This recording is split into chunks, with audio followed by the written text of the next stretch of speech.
Welcome everyone to the Beverly School Committee of the Whole.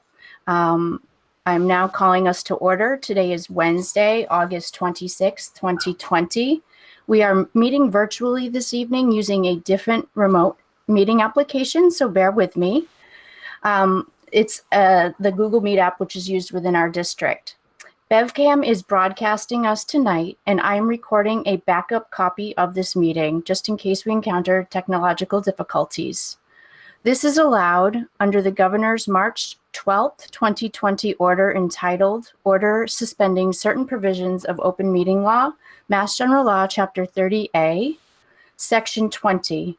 This order specifically suspends the need for a quorum and the chair to be physically present and asks our body to use technical methods to allow safe public access. To be clear, tonight is a committee of the whole, and there are no agenda items for which the members of public may address the body. Therefore, we encourage viewers to utilize the BevCam streaming options that are available this evening. That would be on channel 99 on your Comcast cable, or through their live stream page or their YouTube government channel. In this platform, we are using a captioning tool while we investigate longer-term better solutions. And so you will notice that there are captions available, the CC button if you're on our Google Meet platform, or BevCam will be open casting the captioning. This is done by an AI tool. Please note that while we are working with BevCam to find technological ways to provide hybrid open meetings that work with our local internet provider, we may be investigating that for future meetings. Joining us today are members of the school committee and various members of the district administration teams and leadership teams. I will be conducting a full roll call attendance in a moment, so we have it captured for the record. As a preliminary matter, during tonight's meeting, we will be watching for members who wish to be recognized by the chair. The hand raise button, which I'm not quite sure how to use that yet in this tool, or a simple hand in front of your camera will work sufficiently well. However, you may need to disable your video if your bandwidth starts to falter, and that usually enables the audio to recover. Sorry, I just need to let some people into the room. Okay, so I ask that we refrain from using the chat functionality on this platform unless it truly relates to a technical issue where you are having a loss of sound. I also would ask that committee members endeavor to please speak clearly into your microphone so we may have an adequate record, including the captioning. Also, please remember that any audio or video that you supply on this platform will become part of the meeting record. As much, please find your mute button and use it to prevent background noises. The chair will call for you to unmute when you are recognized if we can't hear you. So members, I would now like to conduct our roll call vote to make sure that you are both present and can hear and see me, and we can hear and see you this evening. So please do come off mute to affirm as I call your name, and then other participants, I will do the same in just a moment. Mayor Mike Cahill.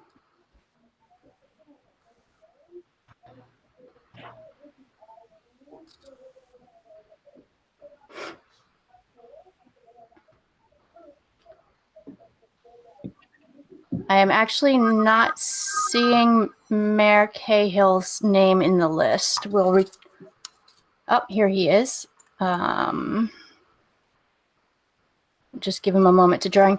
Mayor Cahill, I just read the preamble as we called to order, and I am now doing a confirmation that our participants can both hear and see us, and we can hear and see you. So are you able to confirm?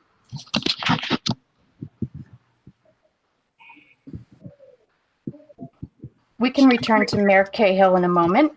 Kimberly. I'm here. I didn't know you were calling on me. Okay, sorry. Thank you. Okay, Kimberly Coelho. Yes. Thank you. Ms. Kelly Ferretti. Yes. Thank you. Mr. John Mulady. Yes. Thank you. Ms. Karen Robinson. Yes. Ms. Lorinda Visnick. Yes. And I am Rachel Abel. Also with us is Dr. Sue Chirocek. Yes. Thank you. We have Donna Bergeron with us this evening. Yes. And we have Miss Laura Harrison. Yes. Thank you. Is Dr. Dorothy Flaherty with us? Yes, I am. Thank you. And Miss Jean Sherburne? I am. Okay. Mr. John Harmon, I see you. Yes, I'm here. Okay. Miss Bethany Splansky? Yes. Thank you. Is Miss Christina Leal here this evening? Good evening. I'm here. Okay, great. And Mr. Dana Krushenk? Yes, I'm here. Thank you so much. Mr. Dan Keefe? I can see you're here and muted, and I am sure we'll be hearing from you shortly. For principals, Ms. Erin Brown. Don't see her right at this moment, but I do see Miss Gabrielle Montevecchi, Miss Julie Smith, Miss Betty Taylor. Who else do I see?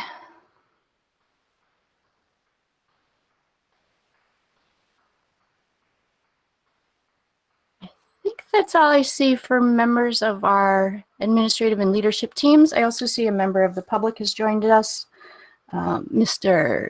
Chuck Kostro. Okay, is there anyone else that wants to be acknowledged for the record? Did I miss anyone? I'm scrolling.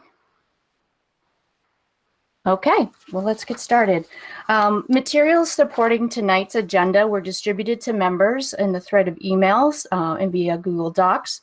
And to the public, these materials will be provided in the public meeting records on beverlyschools.org in a timely manner if they're not already posted. Much of what we will discuss tonight will be presented on the screen during the meeting as well. As a final reminder, any and all votes for actions taken this evening must be done by roll call vote, and those will be called by the chair in alphabetical order, excepting the chair who goes last. Like in previous weeks, I would like to ask that we entertain clarifying questions, probing questions, and then comments before we rush to any motions. The chair will specifically be calling in a stepwise and orderly fashion as I see hands raised. With the captioning tool, it's as important as ever to speak clearly into your microphone and to use your best diction. And as always, please wait to be called on by the chair. However, for efficiency's sake, you may address the superintendent directly in your remarks or any of her cabinet. We do anticipate entering into executive session and not returning to open session as a final agenda item this evening. So let's be mindful of that as we use our time to step through the agenda this evening. I am displaying this agenda and I'll just scroll down from the top so that we can see the complete agenda. Okay. I wanted to ask someone to lead us in the Pledge of Allegiance. I'm not sure I'm going to be able to share the flag, but let me see if I can find it. Just a moment.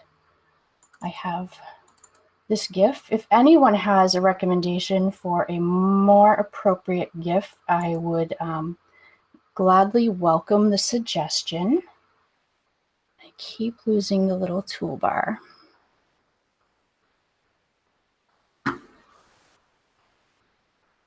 Yep, so Miss Fisnick, if you would lead us.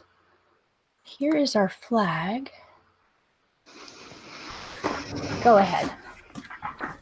I pledge allegiance to the flag of the United States of America and to the republic for which it stands, one nation, under God, indivisible, with liberty and justice for all. Latency wasn't half bad on that. Thank you so much. Okay, I'll return us now to our agenda. It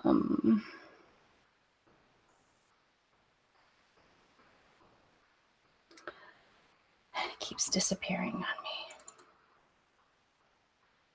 Our first item is the approval of meeting records. And we are revisiting the meeting of August 6th, 2020. I am going to just remind us at the outset that our meeting policy is BEDG, and it specifies what we agree our meeting records will contain. For this meeting, I circulated the version of track changes that were presented on our last meeting of the 19th. I have to apologize to Ms. Ferretti. I was unaware that she had provided changes in between the time I had reviewed and in between the time I had received a request from Ms. Visnick to offer some track changes. So apologies, Ms. Visnick. To Ms. Ferretti. And so what we need first is a motion to approve the revised minutes, and then we can, in discussion, decide if we have some further edits. So moved. Thank you, Ms. Visnick. Do we have a second? I will second it for discussion. Okay. So the meeting minutes that Ms. Ferretti and Ms. Visnick provided were advancing the copy of the minutes that Ms. Bergeron had pulled together for the committee. One of the areas that we discussed in our last meeting was whether or not we needed to add quotations to our minutes. I actually had an opportunity to take a closer review of the original set of meeting records, the edits from Ms. Ferretti, the edits suggested by Ms. Visnick, and I would like to offer a chair's compromise version, if I might be able to present that with tracking changes visible from all versions. Madam President, Yes. is that the version that you circulated? It is not. Unfortunately, we can't, because minutes are debatable, we can't circulate them in advance of open session. So what I can do right now, I haven't pulled up any set of minutes. We can take a look at the version that was presented at our last meeting, which showed your tracking, or we can pull up a version that I would like to suggest that incorporates most edits, as well as some additional typographical fixes. You're very good at those. I'm happy to see you share what you have proposed.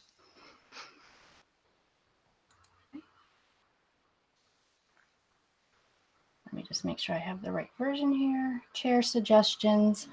And I apologize that I'm a little slow to learn this tool. I wish to present a window. And this is the window. Okay, I can make it a little larger for folks.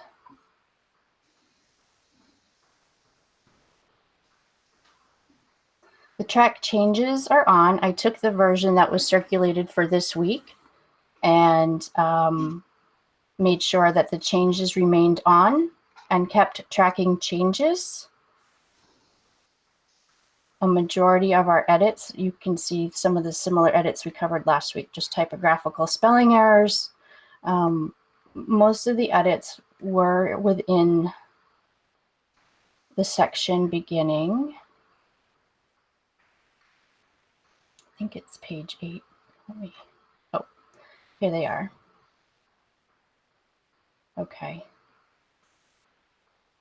So this is consistent with the version that you've seen. You can see I did change Ms. Visnick's name from a first name reference to Ms. Visnick. I also looked at the original versions and pulled partial pieces of edits. I fixed some of the verb tenses. Some of these edits you've already seen because they were in the last version. I suggest removing the quotes here. I think Ms. Ferretti will agree that we couldn't locate that particular quote in the recording, and that this quote was indeed what I had said about not entertaining the motion during the question period. Ms. Abel. Yes, Ms. Visnick. What is the color coding blue that we already saw last week? And Correct. red is your new proposed compromise? Yes, Okay, thank precisely. you. I wanted to recognize that you had seen a copy with some of this language as track changes, but that I was rejecting certain pieces and restoring or compromising on, not using quotes per se, and making sure that we still communicated out the what happened in the meeting.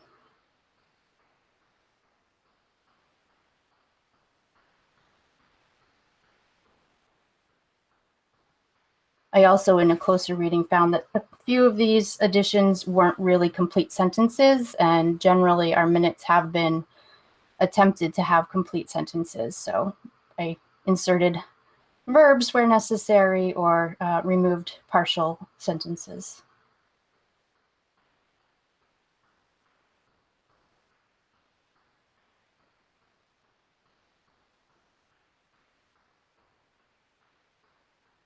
If the body decides it needs another week with these, we're certainly within our right to table them again, and I can distribute this version, but not until I show my suggestions. A lot of these are the same as last week's version. Again, I fixed some of the verb tenses and some of the salutations in front of names.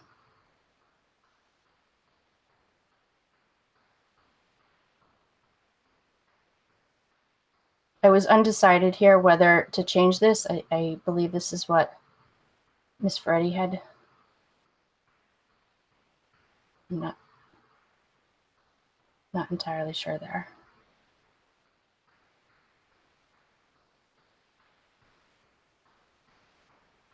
Beyond this point, most of the edits were just simple clarifications or completions of the sentence.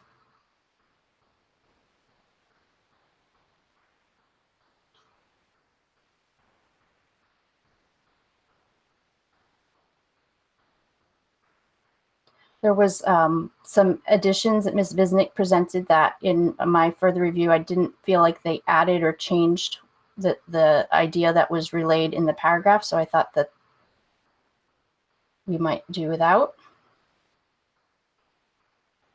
Spelled out numbers and abbreviations.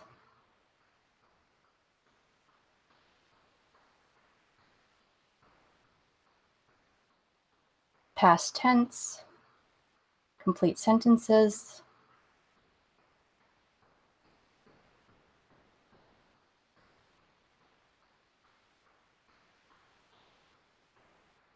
These blue were from Ms. Visnick's additions that just add clarity.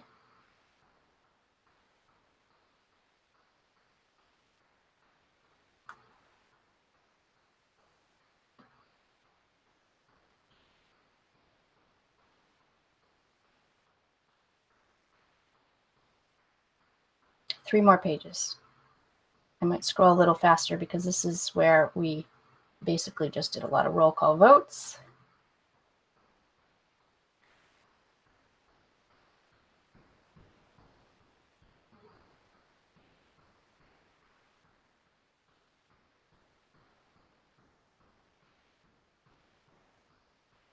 And there we have it. That would be the edits that I would like to ask that we amend for this meeting.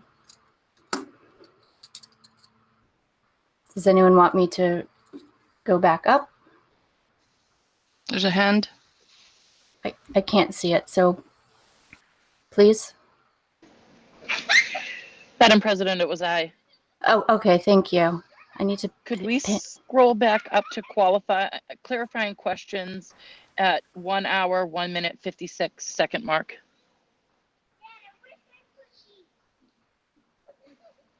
Oh, 1 hour. Yes.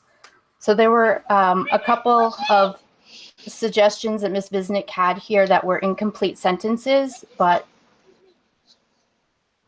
when I rewatched it, just was regard to special needs children. It wasn't her children. It wasn't constituents' children. It was children. Thank you.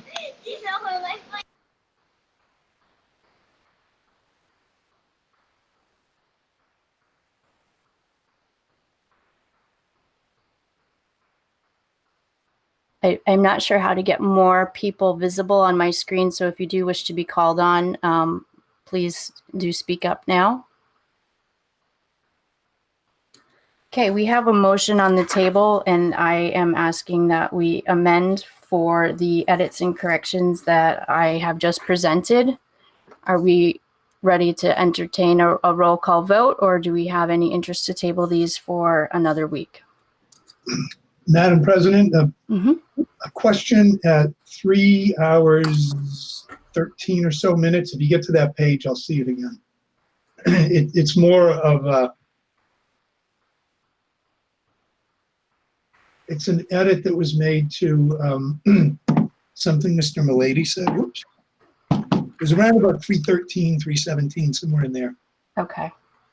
Yeah, right there, 317. What's in there? Mr. Milady stated whatever plan they put forward, it just doesn't entirely make sense. I think there might need to be a few more words.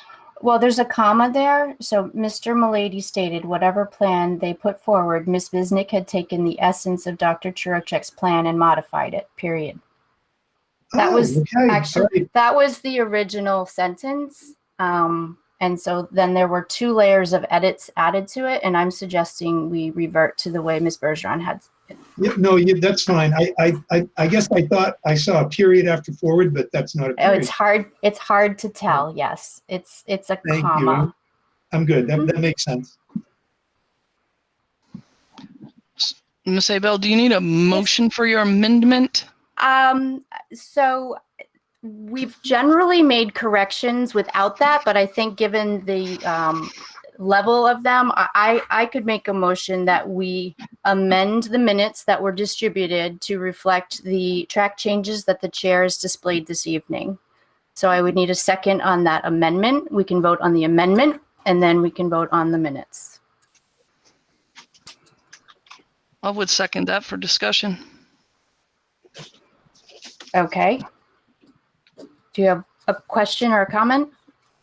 I guess I wish to revisit the general discussion. Are we, are we agreeing that we're not doing quotes in our meeting minutes? Is that going to be our goal going forward? I think we had some pretty, for lack of a better word, heated discussion last week about what was actually said. And, I think that removal of the quotes certainly removes the discussion of he said, she said, but at the same time, to be brutally honest with you, I think that my reputation was being put into question. And I stated last week that I didn't appreciate that, and I thought I was misquoted in the meeting minutes. I did not think. I know I was misquoted as the meeting minutes were presented in their original form. And to that extent, I wish it to go on record that, in fact, after however many people watched the videotape, the original set of meeting minutes did, in fact, misquote me. And the corrected set of meeting minutes corrected the quote. And this set of meeting minutes has no quotes. And I'm fine with no quotes, but I want to not have to have this conversation again. We're either agreeing as a group to not have quotes, or we're not.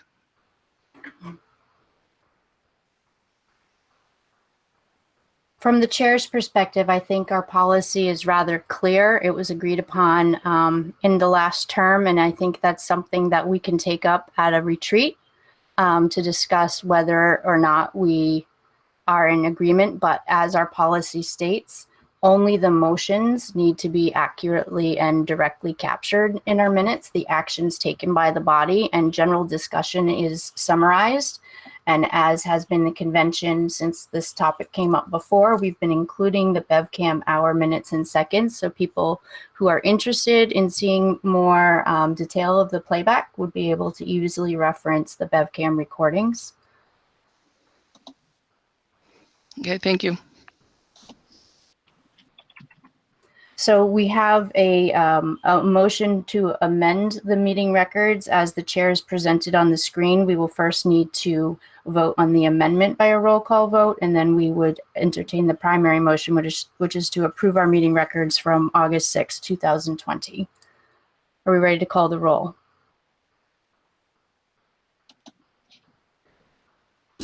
Guys, I see everyone's foreheads. I'm not seeing any thumbs up.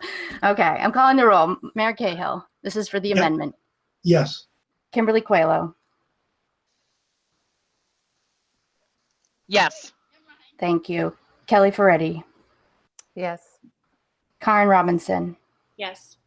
John Mullady. Yes. Lorinda Bisnick. Yes. Rachel Abel, yes. By a vote of 7-0, the amendments to reflect the changes the chair has presented on screen this evening has been approved. So now we go back to the primary motion, which is to approve the meeting records of our August 6, 2020 meeting. Do we need more discussion or are we ready to call the roll? Ready. Looks ready. Okay, Mayor Cahill, Yes.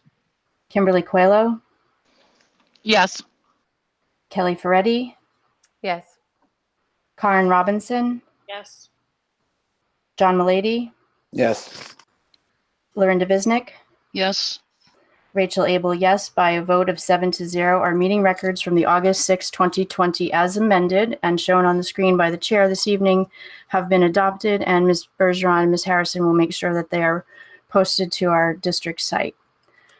Okay, our next agenda item is items from the chair. I don't know, is that showing now our agenda? Yes, thank you, Ms. Fisnick, for the thumbs up. Okay, so our upcoming meetings, I wanted to let you know that the negotiating subcommittee remains extremely busy. We will be meeting on 8/31 at 1:30 with our cafeteria, food services, transportation, and clerical bargaining units. We will also meet with them again on the 2nd of September, which is the Wednesday, and we will be meeting with our Unit A teachers also on Wednesday, September 2nd. The CISL meeting has been canceled. Typically, this is the time of year that the CISL group reorganizes and we get our student representatives. So we will move the topics from the CISL meeting to our regular school committee meeting, which will be on Wednesday, September 9th. The chair is investigating options for us to provide that meeting in a hybrid fashion, like some of our surrounding districts have now done. I have had some preliminary conversations with BevCam, but definitely need to do some more work about how and if our technology could support a hybrid option. Due to the number of interested people who are watching our meetings, it does not seem practical that we have a facility within our town to hold the number of socially distanced or physically distanced members of the public. So we would rely on technology to provide public access. Our regular meetings are whereby our policy, we have the opportunity for members of the public to speak to us with the 3-minute rule.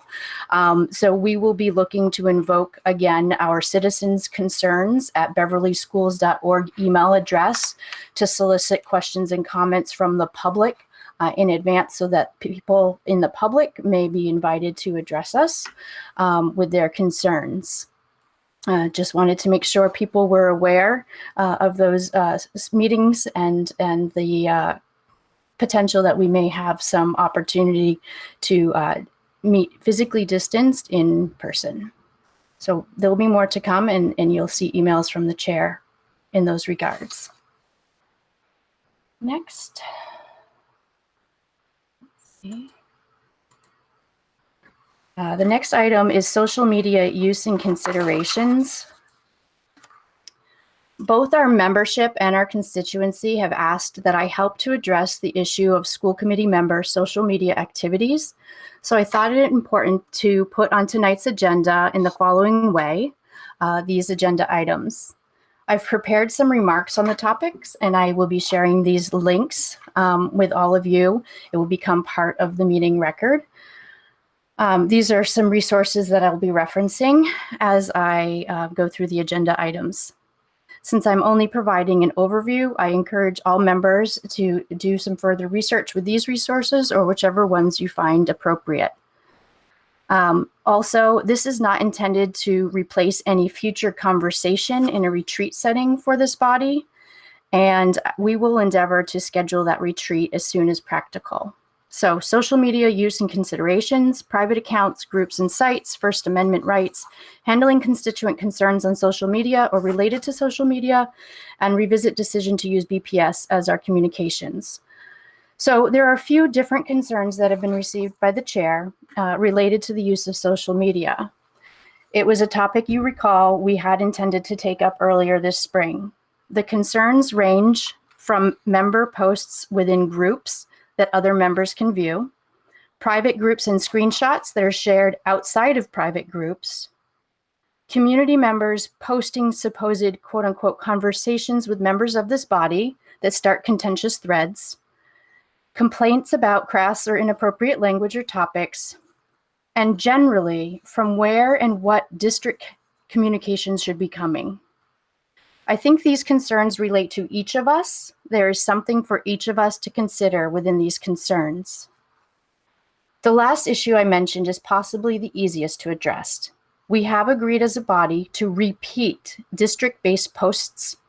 However, when a Connect Ed distribution problem around the time of our August 6th reopening decision occurred, I did post a copy of the message I received as a parent using my personal Facebook account onto a private Facebook group that consisted of many community members. Some people's concern was about not receiving the information directly from the district, but rather having happened upon it on Facebook. I also understand that others might have been concerned that it was coming from my personal Facebook account. I have not created a school committee or elected official account on Facebook, but rather only have my candidate and personal account. I have not seen Facebook as an appropriate communication channel with the public. And since we have yet to decide if the school committee page or account should be created, I weighed the value of giving correct and timely information to those who were interested, while the district sorted out the technical issue that had prevented the message from being broadcast to more parents and guardians. I recognize the confusion that this created, so I also remind everyone, including myself, that the district website remains the primary source of information. We have endeavored to post material and copies of all communications to the website as they happen. Members of the school committee should point to these sources of information and refrain, if possible, from creating any new versions of information. For the rest of the considerations and concerns, I think it warrants the chair to remind members that there is no such thing as privacy when it comes to social media. Whether it is Twitter, Facebook, Instagram, TikTok, or any other platform, just as our digital literacy courses try to warn our students, we should not put anything online unless we would be comfortable seeing it on a billboard. Similarly, in these times, we need to recognize that anything we say, even in confidence to our friends, neighbors, or constituents, could ignite a social media storm, whether we are aware or not. I have some examples, sticking with my Harry Potter theme. It can happen that something will pop up on social media saying, I just ran into so-and-so at the grocery store and she said such and such vote will be reversed next week. Or I saw her name at the gas station and she said such and such, and he promises that Quidditch will be on in the fall. And or he who shall not be named is the swing vote. Please make sure everyone you know sends this form letter before the next school committee meeting. So those obviously are made up situations, but I think they illustrate the point that pretty much any of us may be represented on a Facebook post as having said or confided something. So emotions are certainly heightened in our community right now, and there are many unknowns. As elected leaders, we may not have signed up for the difficult decisions this pandemic is forcing us to confront, but we each have taken an oath sworn on January 6th, 2020. Unwritten in the oath is our agreement that we, as elected leaders, set the tone for the conversations, establish the norms in the community, follow the policies and protocols we've put in place, and to keep the best interests of our students leading our decisions. Over the past few weeks, I think we have been respectful of each other's opinions at this table and cautious about not expressing opinions outside of this structured meeting. But an area that might be worth more self-reflection as a body and as an individual is in our use of social media more broadly. I firstly looked to mass.gov and masc.org for a few resources to share tonight, and I will have Ms. Harrison and Ms. Bergeron add these to the record. The first is a guidance toolkit from mass.gov, and it reminds us that a tweet or Facebook post or even a text sent wirelessly by a municipal official from a personal mobile device may be deemed a public record if it addresses or relates to matters of public business, irrespective of the location or public official, location of the public official when the communications are sent or received. So please recognize this applies within our body or with our constituents. It is very easy, almost too easy, for someone to screenshot what we might consider a private communication and share it, often presenting it out of context or conveniently to add a certain point of view to a different conversation, or creating a challenge for other members by creating a question of who has seen this. With respect to social media, our First Amendment rights as individuals warranted reference to a slightly older document from 2018. I found this very helpful. The source is a mass guide from MASC for the evolving issues in governance. And in this guide, there's a section related to social media. I'm sorry, I'm going to read the section, but I think it's important. More and more public officials make productive use of social media and the internet vehicles to reach out to their constituents with public information, including opinions. Generally, these are unrestricted vehicles for communication, provided that you do not distribute legally confidential information. Elected officials have an unrestricted right to use their personal internet or email accounts to establish blogs, social media sites, or other vehicles. However, they must be mindful that all communications made electronically in your capacity as a public official can be considered public, even when you're using your personal email account or blog. This includes responding to constituents with your personal rather than public email accounts. Using social media to mobilize opposition to your colleagues or to undermine their credibility, while allowable under the principles of free speech, may undermine your ability to serve effectively with them on the board. And while public officials, like us in the school committee, are subject to the most outrageous criticism and attacks in various forms of media, most of our school district employees are not public figures, and comments could constitute libel or slander and result in action against the public office holder. Additionally, it's worth noting elected officials and the superintendent are considered public figures. School committee members must be prepared to deal with the consequences of their blogs, Facebook pages, letters to the editor, and other items distributed electronically. This may include losing the respect of your colleagues or diminishing your status within the public. That's an end quote. So, while each of us retain our First Amendment rights as individuals, it is incumbent upon us to recognize when and where it is appropriate to share our opinions, differentiate fact from opinion, understand how statements or posts may be perceived as either being a personal comment or an official comment, and to recognize if the tone or sentiment of something we are posting is something that we would be comfortable being seen and shared publicly. Another consideration is when one member of this body receives a complaint about a social media post about another member of the body, and then shares a screenshot with the chair or any other member.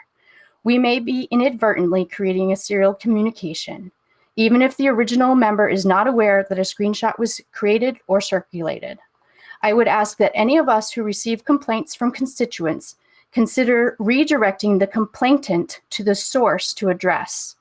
I recognize that this might not be the most comfortable approach for the constituent, but what we cannot do is forward screenshots of private or inflammatory information to each other within this body.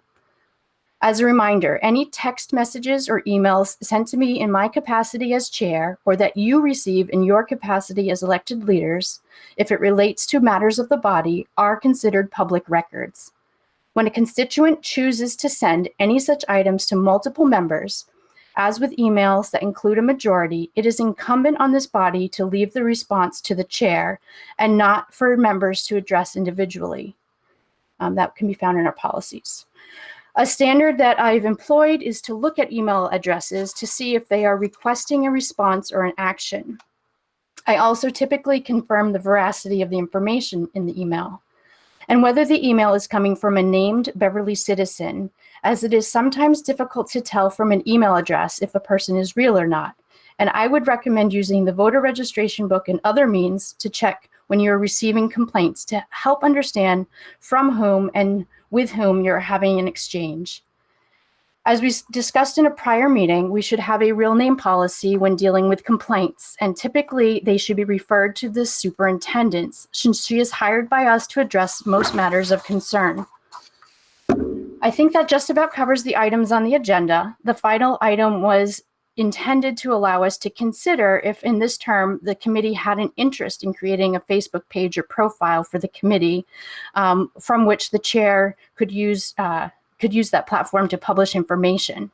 Many districts have elected to do this to provide a mechanism to communicate outward using that Facebook account. However, I have to warn there are challenges about not restricting public comments, about turning off messaging and other desired features of the platform. And likely, from my perspective, we would like to revisit our policy before maybe changing our current practice. I have one more reference for you tonight, the third reference on your screen. It aims to identify a few of the concerns we as a body may wish to consider before making a motion or not on creating any social media account for our body. Within this document, there are a couple of key points. And that is that while often used interchangeably, a social media policy and a social media guideline are not quite the same thing. The social media policy is a comprehensive document that describes the use of social media and outlines the rules and repercussions if you break those policies, whereas the guidelines provide more of etiquettes and tips about how to use it. So with that, the chair yields to the pleasure of the committee if we do want to make a motion or table this for another night's discussion.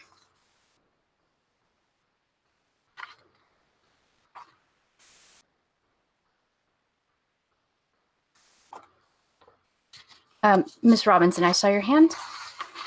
I'd just like to thank you for saying all that you did and saying it so eloquently and reminding us of really important things. But I think I would like to table this for another night. Okay. Is there any other member that wishes to speak, or if not, we can move on to the next agenda item. I'm not seeing any indication of making a motion, so we will move along. Thank you for indulging me. Let me change. Okay, our next agenda item is to relay to the body that our legal counsel, to whom we referred the matter of the open meeting law complaint by C. Costro of August 10th, has been responded to as of August 25th. And the chair has received that in copy and filed it with our executive secretary. On counsel's advice, we only need to report out that the response was sent. Okay, and with that, we are now ready for prime time. Dr. Chirocek, I think you have Prime a lot. time it is. Yeah, a lot of updates for us. I do. I'm hoping that this evening it's not as lengthy, but a lot of smaller individual updates that hopefully will bring the pieces together on some of the things that we've been discussing as we've been going on our reopening plan. I think I need you to unshare the agenda and I can share my screen if that's okay.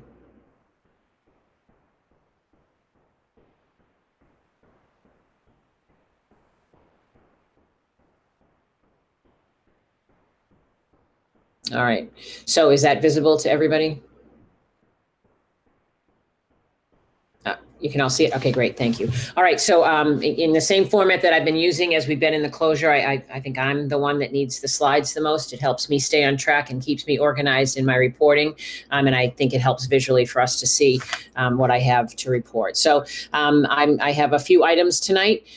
First, I'm going to give you some more updates on the reopening plan as we continue to plan throughout the week. We have smaller pieces that come together. I will tell you that 3 of the items that I'm bringing forward, one was discussed last week, which is the mask protocol. We had a lot of conversation about face coverings, and you had given me some parameters to come forward with, and so I have that protocol for you tonight.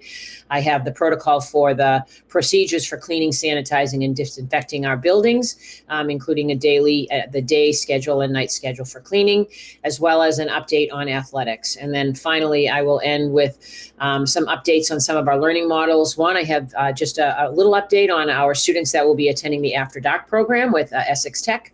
And I have updated enrollments for you. Some of you had asked for numbers and enrollments and how they've landed in terms of hybrid or remote learning academy. And then finally, just an update on some staffing with the remote learning academy. So I'll begin. I did forward in our documents to the members the actual protocols that these are, the more lengthy documents, but I've taken the liberty of summarizing the documents into slides so that for the public for sharing tonight. I will say we have met with the union. We are continuing in our negotiations with the union on a memorandum of understanding as we go into the start of school. And all 3 of these were topics of discussion in our negotiations, and the union has had input and has agreed, in theory to the items that I'm presenting tonight. So, first was our face coverings mask protocol. We had a long conversation. You had asked me to rely on research and science to help make the best decision for what we think will work for our students and our school community. So basically, the face coverings we've determined should meet the following criteria. They should reach above the nose, below the chin, and completely cover the mouth and nostrils. They should fit snugly but comfortably against the sides of the face. They would be made with at least 2 layers of breathable material, be secured with ties or ear loops, and the reusable masks must be able to be laundered and dried without damaging the material or shape. So I examined many articles and protocols. I think that what you'll see is that we have determined that any face coverings that do not have ear loops, so that would include some gaiters. We would not, or ties. They can have ties or ear loops. Otherwise, they would not be considered for school use in school. And I know that for some families, the children are using gaiters and they have them. They're certainly great for them to use at any other time besides their time in school. But for in school, we would be looking for them to be wearing face coverings with the ear loops or the ties. We wanted to take sort of more of an educational approach on the whole thing too. I think that we think it's important. We know the science has told us that the wearing of face coverings reduces the transmission by at least 80%. And so we want to make sure that we're engaging our parents and caregivers as partners in this process, as well as working within our classrooms to develop a curriculum. There was the Parabola project, which is a project that has been put together and shared with many of the superintendents across the state, had some great toolkits available, and we will be utilizing them in the first few weeks of school, not only to help our teachers, help our students in the mask wearing, but just to build that culture of wearing a mask. We also will be sharing information and materials with parents and caregivers to help them help us in making this work for our students and our staff. So in terms of specific procedures about wearing face coverings and regarding transportation to and from school, we looked first at wearing the bus and what will be required on a bus. So all students, regardless of grade or age, will be required to wear a face mask when entering and exiting the bus and while on the school campus. And additionally, any students being transported to school by car must wear a mask upon exiting their vehicle and will need to wear the mask when exiting the school until securely in the car for dismissal. In school, the students will be required to wear face masks upon entering the school and in all shared areas of the school, such as classrooms, entrances, hallways, restrooms, offices, and on campus, unless they are in a specified mask break. And I do have a little information about that as well. I don't know if it's not on here. Also included in the protocol, and I left the bullet off, but I know it was an important one. For students that are walking or biking to school, it's expected that they are donning a mask before they enter the school campus. So for parents that are listening, it's really important if your child's going to walk to school, if they're going to ride a bicycle, the expectation is that they have that mask on. And we say put it on a block away so then you don't forget, but making sure that you're entering the campus wearing a mask. In terms of in the classroom, upon entering the classroom, students will be wearing their face mask and they'll keep it on until the teacher directs students that it's safe to have a mask break. And a mask break will be determined by a supervising adult, including the school administrator, teachers, teaching assistants, paraprofessionals, and the break will only be allowed when the conditions determine that it's safe to do so. And then finally, there are some concerns about mask refusal. And so for students that are refusing to wear a mask for reasons other than a disability or where the refusal is associated with a personal preference, the student will be removed from the class to discuss the educational options. And in the paper copy, there's a laid out set of steps, a procedure to follow, which at any point within that procedure, if a student, complies and puts the mask on, that's sort of the end of it, but sort of steps for the teachers and administrators to take in making sure. We truly are committed that masks are a very important part of our strategy to reopen our schools. And so it was very important that we outlined all of those things. So that was one. I will take that protocol and embed that into our reopening plan. It will become part of the reopening plan document.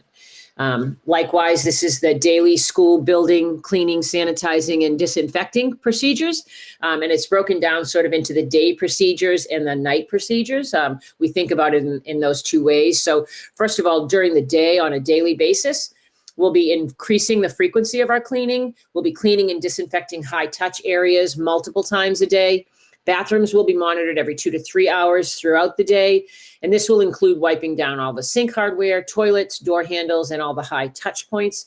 In addition to checking within the bathrooms that all the stock items are available. That would be the hand soap, the paper towels, toilet paper, all of the items within the bathrooms that we would need to make sure that we had in stock. In terms of our nightly procedures, first of all, Mr. Collins addressed our administrative leadership team and has said on many occasions, disinfecting and sanitizing is great, but really at the core of it all is the cleaning. We need to make sure we clean too. And so our regular cleaning will be done. And the cleaning, it also will include now the disinfecting of all of the high touch areas. There'll be a top to bottom cleaning of all bathrooms every day. That includes staff bathrooms, what we call gang bathrooms, and individual use bathrooms. The soap dispensers, hand sanitizers, paper towels, and toilet paper will be restocked. Within classrooms, all desks, personal spaces, flat surfaces, and our kitchens will be cleaned and disinfected. We will be doing the electrostatic spraying of high touch areas, but we do that in addition to and after cleaning. When you think about cleaning, the cleaning happens first, and then this is just sort of like the icing on the cake. And we will be utilizing electrostatic spraying. And then finally, in addition to the daily nightly cleaning, we will continue the practice that we've had for at least 2 years now of an outside contractor using electrostatic spray, which includes in this process a microbial application for all high touch and high traffic areas, including the nurse's office, on a 2-week schedule. So those are the routine daily cleaning procedures that will be in place. I know some of you have had questions or have asked. So again, the full document that you have in terms of your documentation will be included in our reopening plan for that. And then finally, this is sort of making sure that the staff is aware and understand the guidance on wearing PPE within the building. And, really the appropriate use and wearing of this equipment is another important part of our safety plan. So masks, again, similar to students, masks will be worn at all times. Depending on their role, what type of mask they may be wearing, or sometimes within their role, what activity they're participating in. So we will provide PPE to the staff based upon their role. Our school nurses met as a team and made very clear recommendations as to what PPE we should have on hand for general classroom teachers, for special classroom teachers, for nurses, for anybody working in a self-contained program. And we have that list. And Jean and Tracy from my Collins office are working really hard on setting up an inventory control system so that we know. It was recommended, if you remember, early, what was one of the first documents we ever received from DESE around the safety requirements of what we should procure and have in stock, a 3-month supply for all staff. We have met the levels in all of the areas that were recommended, and we have set up we're almost kind of like a little mini Amazon. We've set up an ordering procedure for each building to tell us, what they need, where it'll be shipping for opening day. There'll be a minimum of an 8-week supply in each building. And then from then on, there's a system set up for principals, clerks, and nurses to make reorders so that we keep those items in stock for them at all times. Among the masks and face shields, face coverings that are available, we will have the disposable masks in full supply for every teacher. Upon request, anybody that wants them will have a fresh disposable mask for them each day, if that's what they choose. They're also allowed to wear their own cloth masks. I know I have a particular problem of buying too many masks online myself right now, but many people have their own supply or their own favorite mask, and they will be allowed to wear it as long as it meets the requirements that were set out around our face coverings. We also have an order of transparent masks, which are clear, transparent masks, not face shields. These are actual masks that meet the requirements of the mask for teachers who are either teaching young children, teachers of the deaf, for speech and language, for different roles like that. And we have a strong supply of those available. We also have face shields available. Face shields are not alone a face covering. They are worn in conjunction with a mask, but in some of our more substantially separate programs or with some of our higher risk populations, the call from the nurses would be that the teacher is issued both a mask and a face shield to be worn together. Gloves, we have a strong supply of gloves. They'll be available. Really, the wearing of gloves is not really indicated in the general classroom. And more, I think we're all learning about gloves.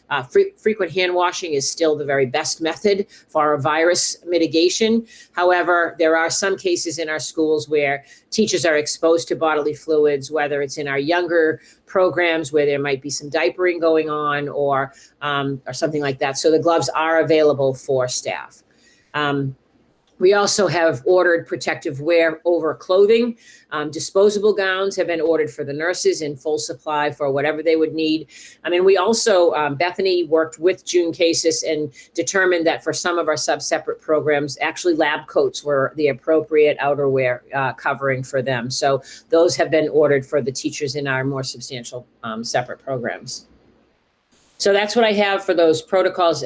Maybe I should stop and take any questions on that before I go on, or I can keep going, whatever your preference is.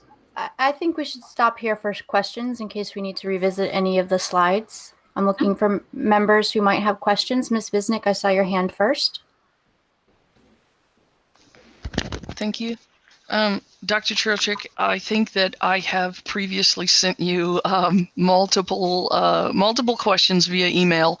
I will try to reiterate some of them here in hopes that you can answer them. Probably my top question would be around how many families have chosen to come back in person, what that means for each school's occupancy, and specifically then what it means for each classroom's occupancy. Can we, this is a multi-part question clearly, can we ensure, are we still able to ensure the 4.5+ foot distancing? Have we opened additional classrooms in order to maintain that distancing? And for those additional classrooms, have we either posted and or hired enough teachers to make sure that everything we voted under some assumptions, and so I'm wishing to feel a reassurance that all of our assumptions are still being kept. So that's my last section of my slides, that if you can wait till I get to the end, I have a whole enrollment update in terms of numbers of students, where they're going, how they're going, and I can answer every one of those questions for you when we get there, if that's okay. Fantastic. Ms. Abel, I also have cleaning questions, but I will yield. I'm looking for other hands. I don't see other hands. So Ms. Bisnick, go ahead. Oh, thank you. I'm feeling a little bit like a piglet. Okay, but Dr. Churchak, I wonder if you can, or if there's someone else on the call. I didn't look through. Google Meet is not, I'm not very familiar with Google Meet. So if you can speak to, of the cleaning protocols, which ones are new and distinct and separate compared to what our maintenance staff, quote unquote, used to do or normally does. And in particular, I'm asking that question because we have spoken before about adding staff, and I have not heard any conversation around adding additional maintenance staff to perform the additional cleanings. And then relative to the cadence with which the additional high touch cleaning will happen, and the bathrooms, how are we going to accomplish that additional cleaning? I will stop there. Okay, so I can start with looking at the procedures and I can show you, and Jean can jump in if she needs to, if I misspeak. However, I would say that in terms of frequency, we just stated that we're increasing the frequency of cleaning. In terms of our high touch areas, we were not really accustomed to walking around with a spray bottle and a rag, which is what will be happening now, much like you see in many of the venues if you're out in the community. But our custodians will be constantly wiping down high touch areas. They'll take routes throughout the building so that they're sure to make sure they're hitting different stairwells or the handrails, the doorknobs. There will be pinning open, that was the word that was used, pinning open doors that don't need to be shut. So that we're not requiring people to use only those that can be safely and that wouldn't impact security or any of those other things. Our bathrooms are typically cleaned once a day. They will now be cleaned every 2 to 3 hours. That's a huge increase in terms of that. Wiping down, again, in the cleaning, what we will be doing is what we would normally be doing, but I think it's the frequency, again, of what we'll be doing. And I'll do the night, and then I'll answer your staffing question.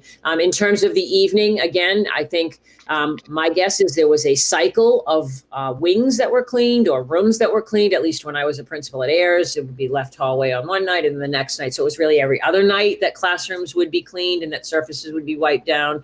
We're increasing that frequency to every single night. I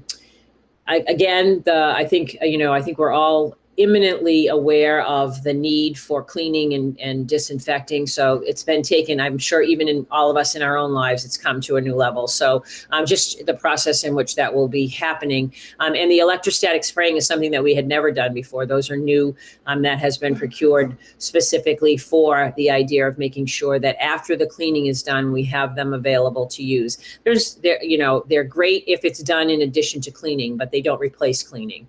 And so that's very important. In terms of the staffing that you had asked about, we haven't asked for an increase in staffing yet because we have only K through 6 in attendance, and we have staff that's at the high school and some at the, more staff at the middle school than we would be using right now. And so the plan, if we're in remote, that staff will be utilized down at the younger levels until we need it. When in fact, all students, either you choose to send them back in a hybrid model or we return to a hybrid model, then we would probably need to be taking a look at what do we need to increase in terms of staffing. But we don't need the staffing yet because we're only at 25% capacity in terms of occupants in our buildings right now. So I hope that addressed the questions that you had asked.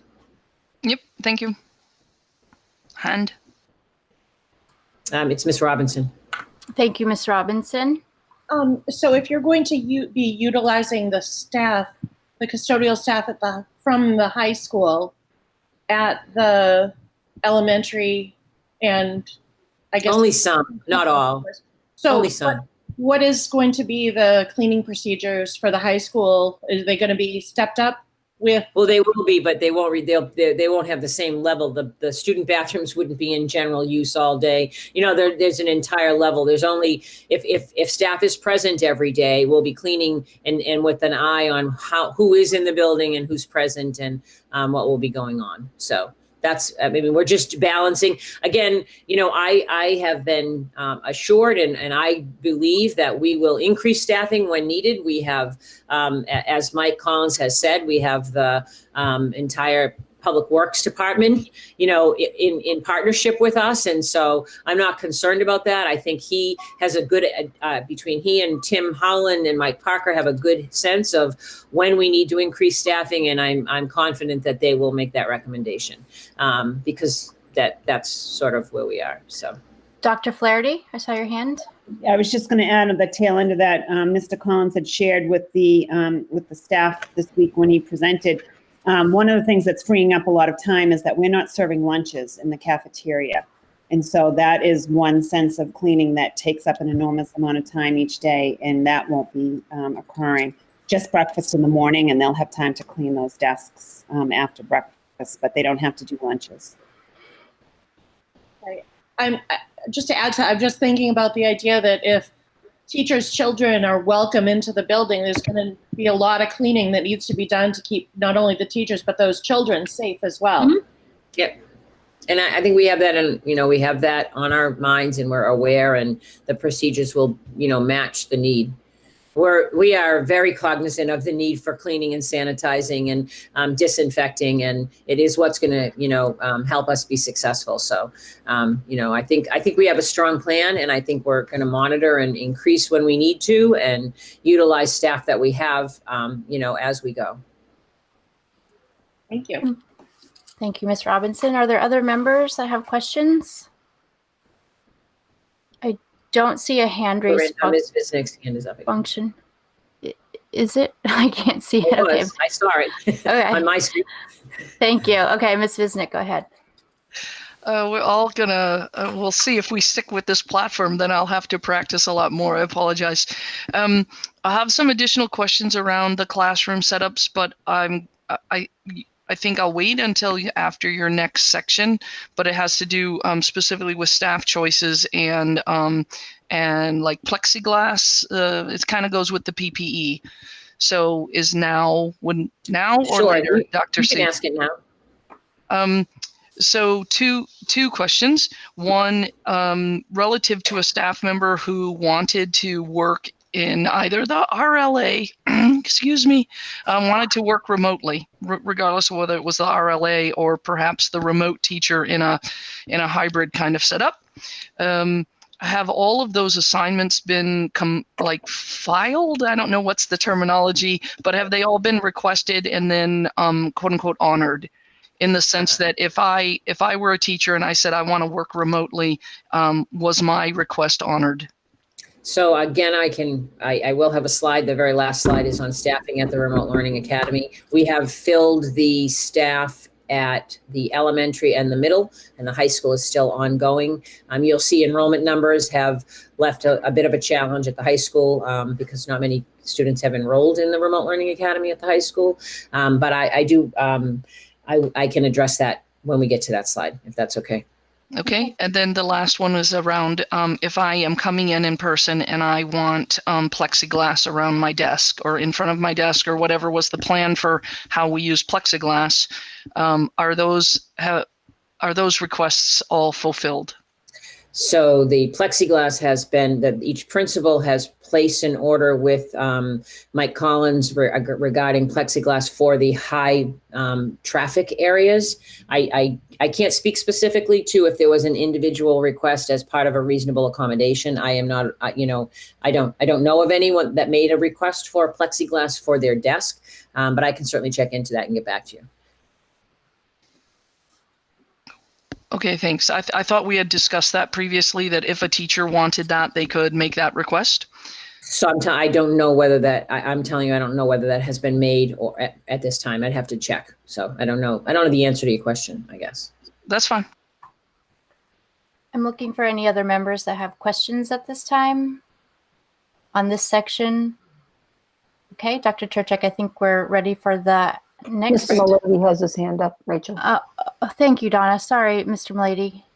I don't see your pictures. Okay. Go ahead, Mr. Malady. Thank you very much. So the question came up to me by a neighbor, and I guess I don't know if this is the right time for it, but regarding, the possibility of, providing testing or screening for staff and or families. So I can see, maybe we need to, have this conversation at a different time at a meeting, and perhaps, I apologize, Mr. Mayor, for not reaching out to your office earlier about this and working with the Department of Health. But I think the requests and the demands are out there, and I just felt like I needed to advocate it. So thank you.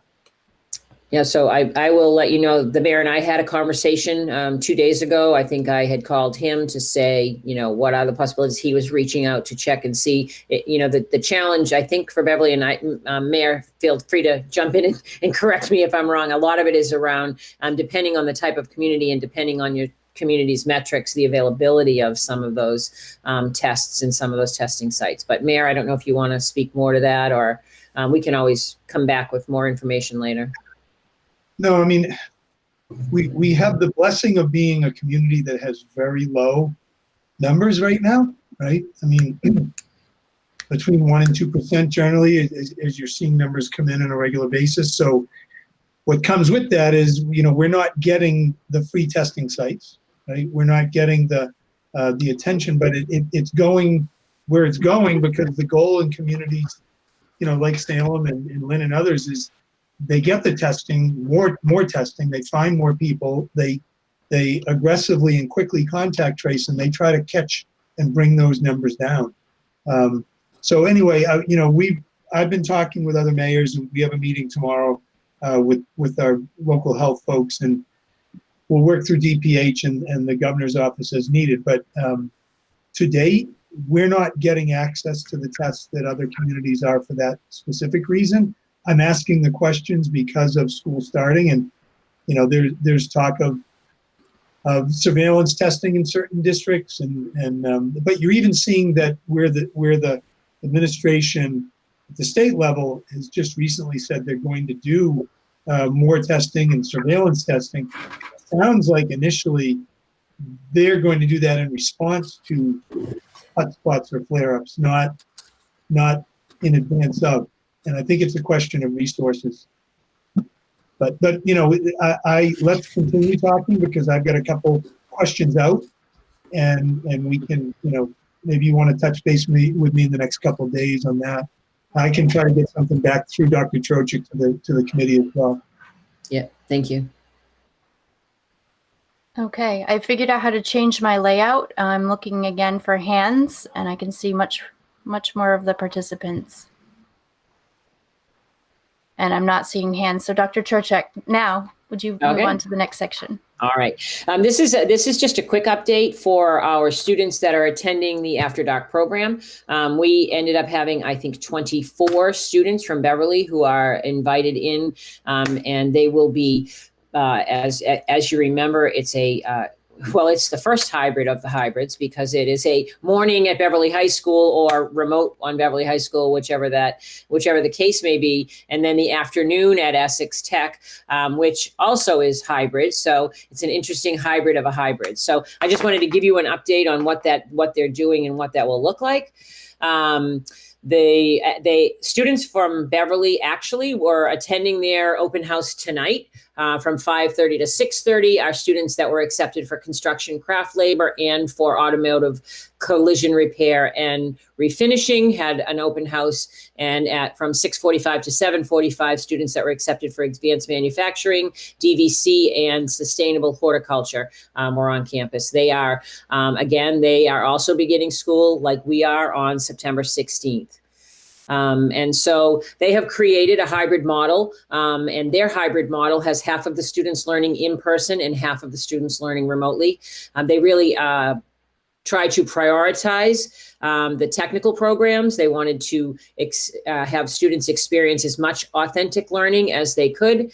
And so the After Dark students from Beverly will be on campus on Mondays, Wednesdays, and Fridays, and they will arrive at 11:30. They'll have lunch, and then they will begin their shops, their trade shops. And then they will be remote on Tuesdays and Thursdays. So we have been working with Dana and the transportation and the folks at Essex Tech to make sure that that's all set up and ready for our students to begin on September 16th. They also shared some pretty exciting news that I just wanted to sort of share. Every time I learn more about the program, I'm more excited at the opportunities that it offers for some of our students. One of the newest, they had said all along, they were working on a partnership with North Shore Community College to have our students avail themselves of some of the associate degree pathways that they have.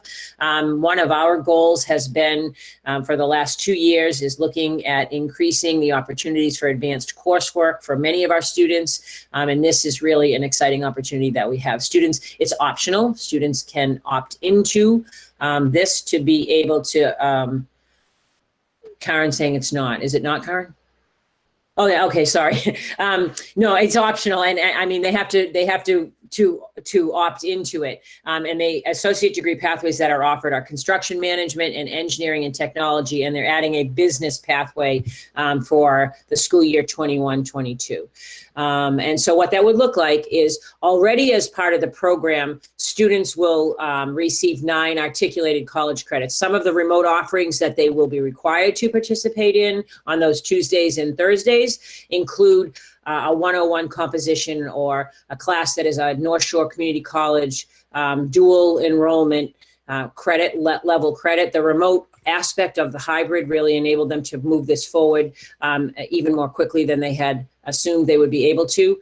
And then the students will also be able to opt into an optional 3-credit course in the fall, the spring, the summer, the fall, and the spring. And should a student complete all of the pathway, they will have 24 credits possible when graduating towards their associate degree. So it's a pretty exciting opportunity. It's a really great way to engage students in some advanced coursework while pursuing a trade that they've opted into. So I'm just really excited about the opportunity, and I thought I would come forward with some really good news tonight and get everybody to smile once while we're in the meeting. So I'm happy to answer any questions that you have on that, but really I just wanted to share with you that, we're working really hard. There's so many opportunities for our students in this partnership, and I'm just really pleased that we're moving forward in it. So. I know I have a couple of quick questions, but I'm looking to other members. I would like to call on them first. Not seeing any hands. So my quick questions, you sort of alluded to the fact that the hybrid model is allowing this to work. I just wonder, will this work with the VHS schedule as we have it planned for remote instruction and or for the hybrid instruction?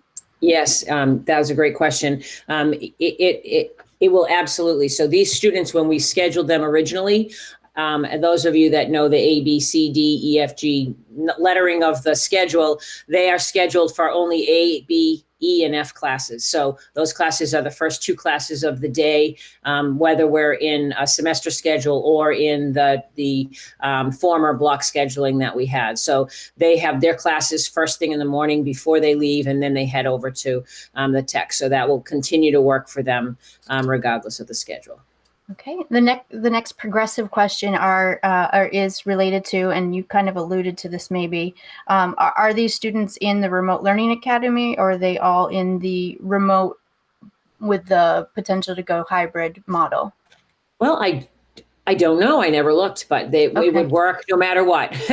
I mean, I would imagine they wouldn't have taken the Remote Learning Academy because they can't have the hands-on trades if they're not going to go to the tech and do the trade. So I would assume they're not, but I have learned not to assume anything. And I mean, I can have Mrs. Taylor check, but I would assume that they're in the remote to be hybrid model that we have planned.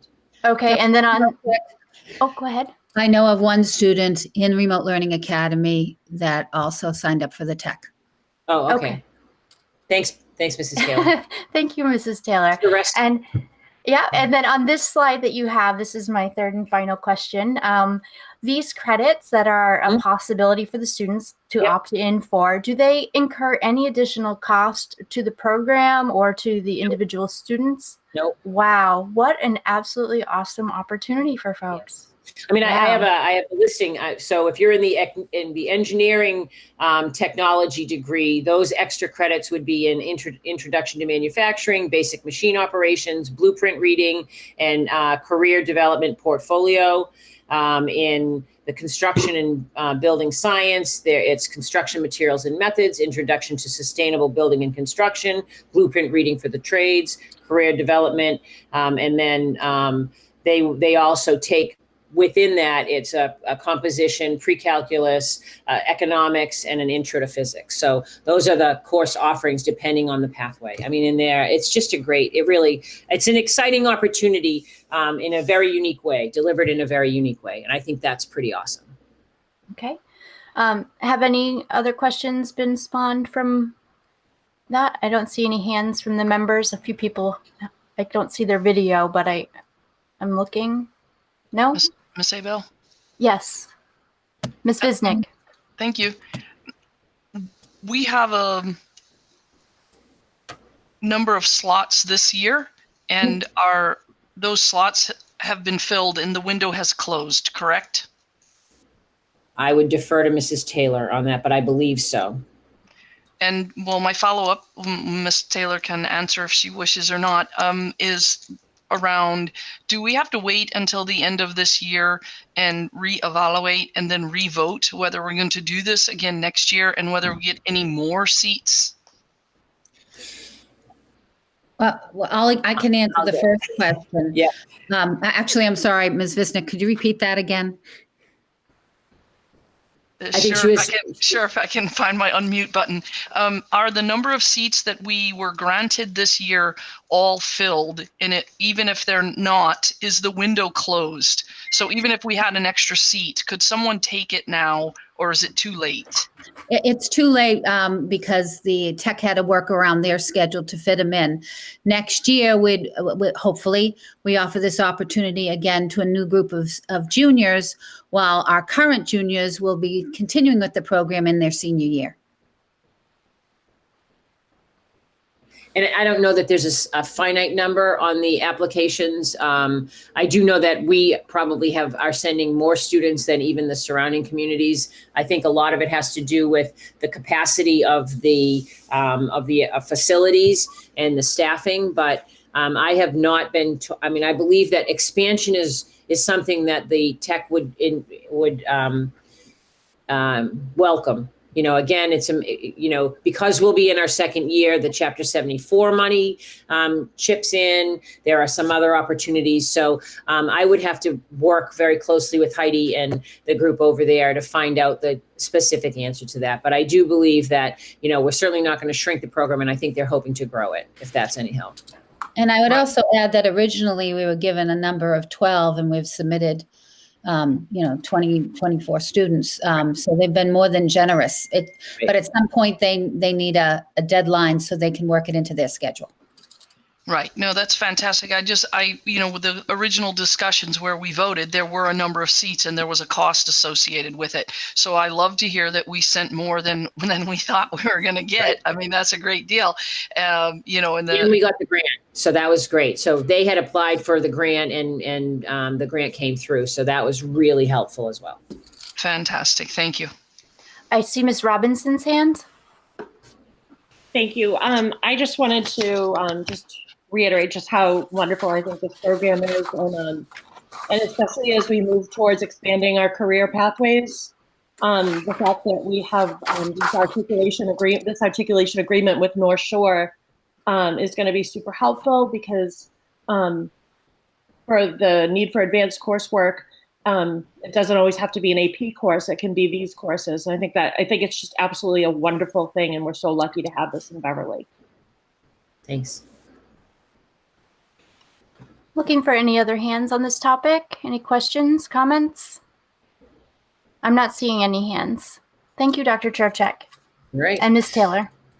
All right, so I have this is going to be a very brief update on athletics, mostly because I sent an email to each of you, and I know that it has been, reported that the NEC, which is the league in which our interscholastic fall sports participate, had the principals and ADs had voted to push the boys and girls soccer, field hockey, boys and girls cross country, volleyball, and golf into the Fall 2 campaign that was set up by the MIAA. That was the description I had showed you the last time we spoke, the difference in the seasons. And I have a slide just to follow up to show that graphic one more time. I just sort of wanted to give a little explanation as to what I've uncovered since yesterday when the vote took place on Monday. We were spending some time yesterday digging through the information. I think that there's more to come. I think there's more discussion to come. So I don't want to go out on a limb and make any declarative statements. I really want to continue to gather information. I'm meeting with the superintendents from the 12 schools that participate in the NEC on Friday at noon. So I'll get some more information there. But I did want to share, I mean, the idea and the vote was taken because of sort of the concerns around the ongoing coronavirus pandemic. But in particular, the NEC was an unusual league compared to other leagues across the state in that 5 of the NEC schools at the time were in the red. I think some new numbers came out today, and a couple of the communities shifted from red to yellow. But at the time, and the MIAA regulations that I shared with you last week did not allow communities that were red on the metric scale to participate. And also there was some questions because 10 of the NEC schools out of the 12 were starting the year in a remote capacity. And the MIAA had added that piece that if you were beginning your school year remotely, it would require a vote of the school committee in order to participate in athletics. And I know we were going forward with that discussion, and I know Ms. Abel has some updates, or maybe we're waiting a little longer, but in terms of taking that actual vote, I don't know whether we're even required to now that the league has voted to postpone. I do believe, as does Mr. Keefe and Mrs. Taylor, that this probably discussion is still ongoing. And they have the NEC did consider the MIAA initiative that was I think if Mr. Keefe, if I have it right, it was the waiving of Rule 40, which meant that coaches could practice with students, with athletes out of season, which is they waived it for this particular time. But again, I will share further details with you. I know I actually have spoken, I think, to each one of you regarding this topic a little bit. And, you had lots of questions, and I don't have the answers to some of them. I will continue to pursue those answers. I will just share again that what happened was the sports that were scheduled originally to run from September 18th to November 20th, the vote would postpone those sports from participating to the new season, which is February 22nd to April 25th. So I just felt like I wanted to give you an update, let you know that those discussions are ongoing. And I know you may have questions. I don't know if I have answers. I know a lot of people, it's a very hot topic of discussion. Sure. So if I could just quickly add, I know that there's no real action for us this evening. We had previously discussed potentially taking a vote based on the MIAA guidance about being in a remote start. However, as Dr. Cherchek said, we have, some different conditions right now. But I also needed us to recognize that we have many members for whom the athletics program is something that our students take advantage of. And I wanted to be extra careful about our consideration of any vote. In normal times, it's a program that's existed. The fees are set and not under consideration, so it wouldn't have been an issue. But in these unusual times and unusual circumstances, I think it would warrant a careful review of what we would need to do under the open meeting laws and under the state ethics laws in terms of how we go forward in any sort of consideration. So I'm actually hoping that I can make a motion and get a second to get our legal counsel to give us some opinion in addition to any counsel that we each individually might want to get from the State Ethics Commission about our own ability to participate in a discussion and deliberation on this matter. I don't know. Oh, so moved. Thank you, Mary Kay. Clarification question? Sure. Yes. Would your question to whomever be about whether we have to take a vote by necessity? That would be part of it. I did reach out. Okay. I did reach out to our city solicitor based on her offer to always be available as a quick sounding board, and based on some, confusing, complicated information. I think it would be in our best interest if we reached out to our own counsel to get some clarification about this potential vote that we will take at some point in the future, perhaps, or maybe it will be a moot point. But I think just to add some clarity and protection for each of us. But as a reminder, we all have the ability to reach out to the state ethics line for the lawyer of the day to get an opinion. But it's always, up to the luck of the draw, who you happen to speak with and how you happen to ask your question to how you might get your response. So, Ms. Bisnick. I wonder if, having a high school student who does participate in athletics, I had planned, as I told you, I will not vote on this type of a thing unless we have to vote by necessity. However, I wonder, despite the NEC's, the principal and the athletic director vote, if this body should have a conversation around because the rule was waived to be able to practice out of season. I think the body should still vote on whether to quote unquote allow athletics, because if they can practice, then again, that's a way of getting our students onto campus and out of social isolation. We've had a lot of conversations about that, and we are starting remote for the 7th to 12s. And so maybe we still can't have that vote this week because you have to find out whether we need to vote by necessity. But I think that that needs to be on our very next meeting's agenda, if not to start the conversations this evening, including but not limited to the practices, and then whether there might be an opportunity for a non-NEC league type of competition, whether it's an independent league or whether it would be within the practices. Would we allow for scrimmages, right? There's a lot of, as a coach myself, I'll tell you that any given day I'm scrimmaging in my practice, and I don't consider that a game, and I wouldn't consider that for sure a league game.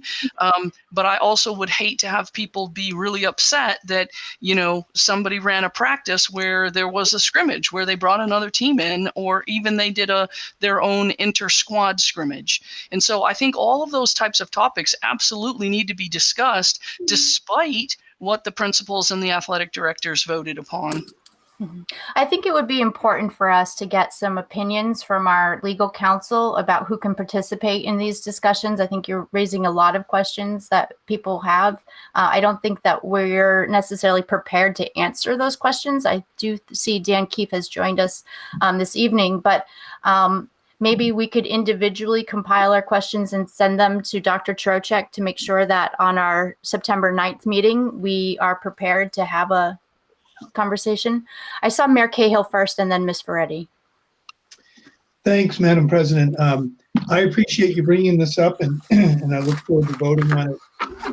And I will say, there really, I don't know if there's a school committee in the state that would be able to take this vote if that's the rule, right? I mean, there are going to be multiple school committee members on any school committee with kids in the schools playing a sport, and very possibly majority. So whatever the Ethics Commission is thinking right now, the rule of necessity may be the solution. And so I would say, yes, let's get to our attorney, and let's have our attorney get to the Ethics Commission, and let's get them to put it on paper. Let's make the Ethics Commission put on paper that we can't take a vote, because then we'll go after them. I did this, it just, I don't mean to get so wound up, but I just think practically it's, it's a function of running for school committee. Most school committee members have kids in schools. And the fact that we have a majority of kids in the middle and high school who play sports, it's not unusual. And like I said, it may end up being very common when you look right across the state. Ms. Ferretti, and then I'm going to call myself quickly. Okay, thanks. I just wanted to clarify. So I thought I heard that Dr. Trocheck, she had forwarded us the information, and the principals, administrators, and they had voted to suspend the sports, and that is, and Dr. Trocheck, please correct me if I'm wrong, but that is your recommendation to support that vote? So no, the Beverly vote actually wasn't to abstain. The vote was 9 communities yes to postpone, and 3 communities voted to abstain. And our reason for voting to abstain was actually twofold.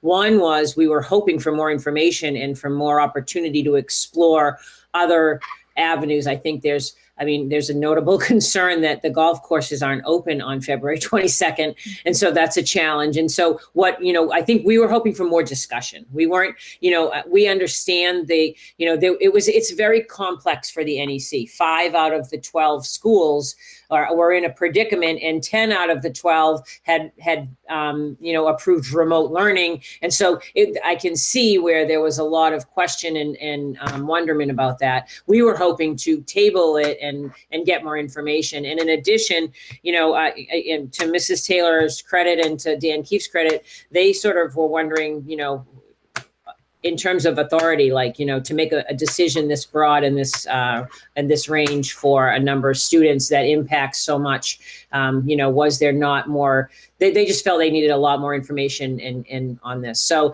however, 9 of the 12 voted in the affirmative to postpone. Sure. I do believe that it still has to go forward to the District 5, of which we're a member, to approve us moving the season. And I also think that probably in the last 36 to 48 hours, there's been a lot of discussion and conversation. So that's why I came in with a little bit of trepidation and to say, I don't know how far we want to go until we have more information in terms of making, going too far down the road when we don't really know what there may have been. And as I said, I think both Salem and Saugus are yellow today. They weren't, they're not. Right. So I'm not really, that was where I was coming from. That's helpful. So I guess as much as I know this, we love to vote on things and make the decisions and all that. There are some things that, as a committee member, I am more than comfortable deferring to the administration on. And personally, this would be one of them that if I were to have an opinion, I would prefer to have it be made by the people who we hired and put in place to lead our district. I don't feel the committee needs to vote on everything, but again, my humble opinion. I yield the floor. Okay, I was just going to call myself, and I see your hand, Ms. Robinson. I was just going to state that for the rule of necessity, it requires the chair not to have a conflict, but I will be disclosing the fact that my middle school daughter, since the dance studio closed, is signing up for cross country again. So if we're considering middle school sports as well as high school sports, that would be one of the reasons the legal counsel would need to give some opinions, because I believe that leaves maybe 2 or 3 members left that could. I'll add, I also have students that play sports. Okay. Ms. Robinson, your hand? I just wanted to say that isn't pretty much every vote have to do with kids in school? And we've just voted whether or not kids go back to school, and we have kids in school. So. Right. I think the difference here is that the athletics are a fee-based program, that participation requires some investment of a financial interest, and it is subsidized. I don't necessarily agree with some of the opinion that we've heard about why it gets complicated. And so that's why I think it's important for us to have our legal counsel look at all the various aspects of this so that we have a clearer understanding whether we can participate as interested parties in the decision or not. Under normal circumstances, this is already an established program, and the fees are already set, and so things would just go on as normal. But where MIAA because we're in a remote situation, has stated that we need to vote to allow sports. We just need to be extra careful. So. Mayor Cahill. Oh, yes, Mayor Cahill, thank you. Thanks. Just because it's hard not to share an opinion on this. I think at a minimum, this voting decision was really premature. I said a few minutes ago that the communities that are yellow and red are getting a lot of resources, and they're specifically to get those communities' transmission down. And we're still a month away from fall sports, and they could be in a much better place. So, I think it's at a minimum very premature. Hopefully it's something that can be reconsidered. And then the thought of moving into this newly created season, as Dr. Trochik said, golf courses, forget it. But even if you think about football, field hockey, girls soccer, boys soccer, you get 4 teams that are going to need a field. We will have 2 turf fields, but one of them is meant for the middle school. Now, we would likely be taking up a lot of time there with these high school programs. In addition to that, it'll be getting dark at 5 in the afternoon. So, limited time after school for these sports. And then factor in that February 22nd through April 25th, we could well have a lot of days where there's no outdoors possible, or realistically possible. So it may end up having to happen this way, but it just feels really premature to quit on the fall sports. And so I for one, am looking for more information as well. And, I hope we get to talk about this more. And I hope that this group of ADs and principals, will be coming back to the table very soon. At any rate, thank you for letting me share that. Thank you, Mayor Cahill. Did any other members want to discuss this, or are we ready for Dr. Trochik to go to the next topic? I'm looking for hands. I don't see any more hands. So Dr. Trochik, thank you for bringing that information. I think we're going to wait. Yep. Thanks. All right, and so I think this is my last set of slides. It's really the enrollment. So I wanted to give you just an update. Oh, sorry. Yep. You know what? We did have a motion on the table. I apologize. I wrote down the motion. That's right. Asking for my permission to approach legal counsel, and I do need a roll call vote. I am so sorry. Let me do that quickly. Mayor Cahill? Yes. Kimberly Coelho? You might be on mute. You are on mute. Thank you. Kelly Ferretti? Yes. Karen Robinson? Yes. Thank you. John Malady? Thank you. Lauren DeVisnik? Yes. And Rachel Abel, yes. By a vote of 7-0, I have received the committee's approval to go to our legal counsel to ask questions related to this vote. Thank you. Sorry about that, Dr. That's Churchill. okay. No. So this is, I think, my last set of slides. It's on the enrollments I think maybe there's 2. Anyway, I wanted to give you an update on our enrollments and where we sit. It's been a very interesting 3 weeks. I said this, I say it every time I see you. I don't know if we can ever be thankful enough to the administrators who have worked nonstop for the last 3 weeks trying to peel through in-person, remote, hybrid, remote, all of those things. And so we have numbers that we're pretty confident in right now in terms of having really pretty much almost maybe physically phoned every person in the district to make sure we had their preference correct. So beginning with preschool, our current enrollment in the preschool is 96. I will say that's down from 124. There's been a lot of conversation among the superintendents on our listserv and in various places that we know that the pandemic has had an impact on enrollments, particularly in preschool. Other districts are seeing it in kindergarten, us not so much. We are very healthy in our enrollments in kindergarten, as we always are. However, we will be running our programs. In a way, it's a blessing because we do know with our youngest students, it's probably going to be the greatest challenge, and we want to be very careful. And it allows us to keep the class sizes down, and it allows teachers to be confident in their work with those young children. So We will be running our 5-day intensive and our intensive integrated with the early dismissal programs and 4-day AM PM integrated, as well as related therapies. Our preschool programs are all in person.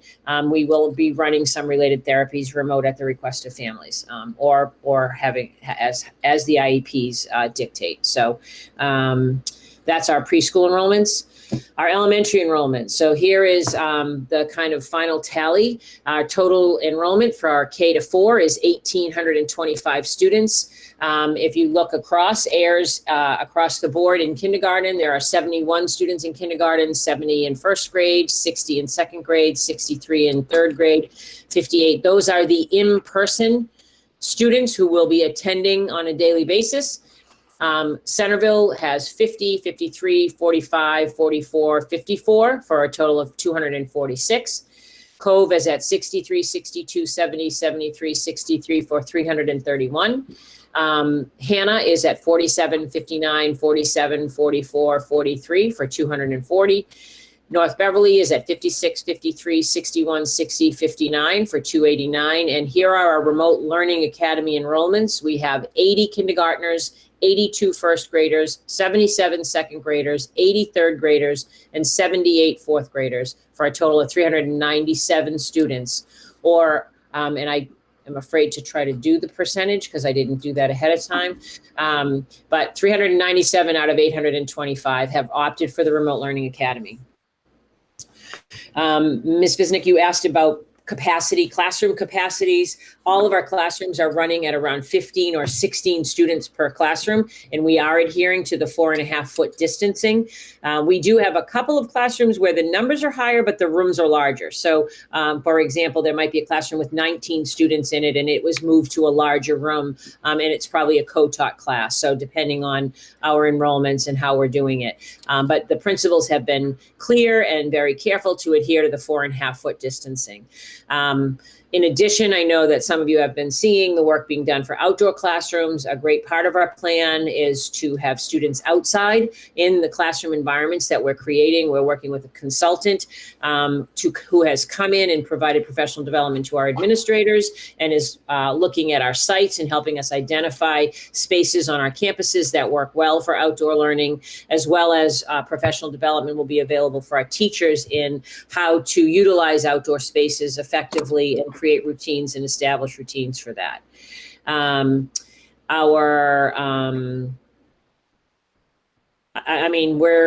rocking and rolling. So they're getting ready. They're making preparations every day. And you asked for additional FTEs, Gina, and I did that exact list today. So we were very creative in many of the opportunities that were presented to us. I think that overall, an increase for elementary for the in-person only required, I think it was a 1.6 increase in FTEs. However, that does not include the 16 positions that we created for the Remote Learning Academy. So some of those positions are teachers so in elementary, anyone that requested to work in the Remote Learning Academy, anyone that applied, actually, we were looking for more. We ended up having to hire outside to fill the positions. They were not all filled. I sent the first communication out this evening to hot off the press as I was getting ready for the meeting to our teachers who will be working in the Remote Learning Academy. We are structuring it. As you can see, it's larger than our schools. So what we have done in terms of administering it and supervising and evaluating and all of those things is that each principal from a building will be responsible for a grade level. So for example, Gabrielle Montevecchi is responsible for the kindergarten Remote Learning Academy teachers. They will work with her in conjunction with her. They'll have access to the resources that she has. They'll work with her coaches. They'll plan with her in-person teams. We really wanted to make sure that we were cohesive, that the work that was taught in the Remote Learning Academy was at the par of the work that's being done in the classrooms, that our curriculums were aligned across our curriculum roadmap. In first grade, it's Mrs. Sweeney at the Cove School. So the first grade teachers will be working with Mrs. Sweeney. In second grade, it is Mrs. Brown at North Beverly. In third grade, it's Mrs. Hart at the Air School. And in fourth grade, it's Mrs. Smith at the Centerville School. So our teachers, will have access to, the resources that are available in terms of coaching and that sort of thing.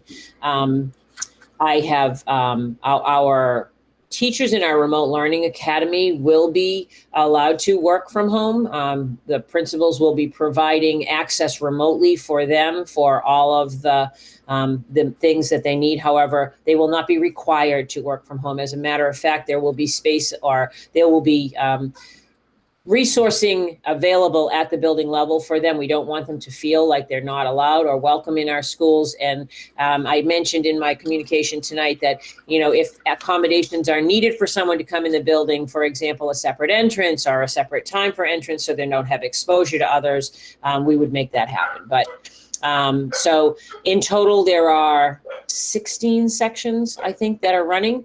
Our class sizes are relative. We have mostly 22s and 23s. We do have a couple that are up a little higher. However, they'll get the supports they need with the coaching and all of that. Dr. Flaherty just texted me, 22% of our elementary students have opted for a remote learning academy. Thank you, Dr. Flaherty. I'm not sure. I'm wondering if anybody has any specific questions about that. I have the middle school and the high school information as well, but I didn't know if you wanted to stop at elementary and ask any questions. Looking for hands. I would say, yep, I might add, in terms of the, I know there's a lot of discussion about working from home. The teachers that are in the Remote Learning Academy have all had mitigating circumstances for medical reasons and have met with John Harmon and have had documentation presented. So just to clarify that a little bit so everybody knows. Mm-hmm. I'm not seeing any hands, Dr. Turchek. So okay, great. Go to the next group. All right, so the middle school enrollments, these are the middle school enrollments. We have for in 5th and 6th grade, as you know, we're in a hybrid model. In 7th and 8th grade, we're in a remote model. Our 5th and 6th grade numbers, 77 students have asked for the Remote Learning Academy. In 5th grade, our enrollment is at 356. In 6th grade, 76 asked for the Remote Learning Academy, and our totals there are 366. Only 44 students opted for the Remote Learning Academy in grade 7 and 45 in grade 8. Again, in this scenario, because of the nature of middle school, the teaming that is taken place, and the structure of the instruction, we only needed to add 1 FTE in total for the middle school in order to run the Remote Learning Academy, largely because we had teachers who were interested in doing it, and literally we just had a team that was a remote learning team. In both cases, it's a 3-person team because of the numbers of 76 and 77. One of the other strategies that we have used is to, and we were able to because we had the requests. For example, a teacher who was a reading teacher in the middle school had requested and was interested in doing the Remote Learning Academy. They became the 3rd person on the 3rd-person team. And so in essence, that's how we managed to create 3-person teams. For one team and another team, it was another teacher from another area that we were able to kind of work that way. So in total, there was only an increase of 1.0 FTE in the middle school to do this, which is a really good thing considering how much it took for us to do the elementary school. So we're very happy about that. And then finally in high school, the high school numbers were just finalized this afternoon. 23 students as 23 freshmen, 22 sophomores, 26 juniors, and only 9 seniors have requested the Remote Learning Academy. I will tell you, I don't have an exact number on any increase in FTEs, although I believe that it would at maximum be 5, given the conversations that I've had so far. I know that Ms. Ferraro was busy working on the scheduling and looking at schedules. We have the ability, if a teacher is coming out of their regular schedule to teach in the Remote Learning Academy, we were looking at sort of reallocating their students into other classes based upon the model that we have. So that work is still ongoing, and I don't have a definitive number, but we know we're kind of in the ballpark there. I will state, and I want to be very clear and transparent, we are covering with Beverly educators core classes only. Our electives are largely going to be VHS and GradPoint. Because the numbers of enrollments were so low, we really can't run full schedule of classes for students in the electives, but we will give them a menu of offerings from VHS and GradPoint in order to make a selection and fulfill their schedules. And I think that's it right now.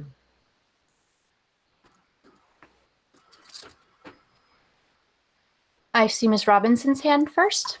I just had a question about 5th and 6th grade being our only 2-3 days. Some people are asking about the cohorts, how they're going to be. Oh, that's a good question. Yeah, I think we originally stated we were going to do the A to K, L to Z. That was when we had hybrid models on either end that paired with the middle school, and we're trying to keep all of the students together with their younger siblings. Because we don't have that for either elementary or high school, it actually was much more advantageous for the middle school administrators to maintain their normal selection of putting kids on teams, aside from creating the Remote Learning Academy. So they did not have to do the sorting by alphabet. I should have made that more clear earlier. So students are assigned to teams in the same manner in which they would always be assigned, based upon, balancing out and making decisions around teaming. Okay. Yeah, I think these people were wondering what days their children were going to be going to school. Oh, I don't know if Mrs. Oliver's on the call, and I would have to get that information from her when that notification is going out. I know some notifications have been sent, but I'm not exactly sure when they'll be. I know they had 5th grade open house tonight too, so it could be that some 5th graders and 6th graders found out today what they were. I don't have the exact schedule. I know they've been, because of the Remote Learning Academy, we're a little bit behind in our finalizing of teams. So I will check on that and get back to you on that. Thank you. Just calling on myself, I think that there was definitely a community expectation of the A to K, L to Z, Monday, Thursday. So the soonest the district can get that information out, especially considering one of our rationale, I believe, for sending our 5 to 6 is because of their younger age. That would be, important consideration for people's schedules. Okay, thank you for that new information. Any other questions? No, Ms. Mayor Cahill, that's not a hand. He's just tired. Just tired. Contemplating, the thinker, right? Yes. All right. And then I have this is the final slide. Again, this was addressing, Ms. Visnick, some of the questions that you had around the staffing and what we did. In elementary, we ended up with 17 staff in the remote. That included the special educator that is aligned with the Remote Learning Academy for elementary. And 10 of them were requests from staff, and 7 of them are long-term subs, depending on that we have, or people who were in a different role that moved into that role. So for example, a reading teacher has opted into the Remote Learning Academy and they are teaching a class. So, and then at the middle school, we had 9 requests and all 9 are filled. And then at the high school, I don't have a number.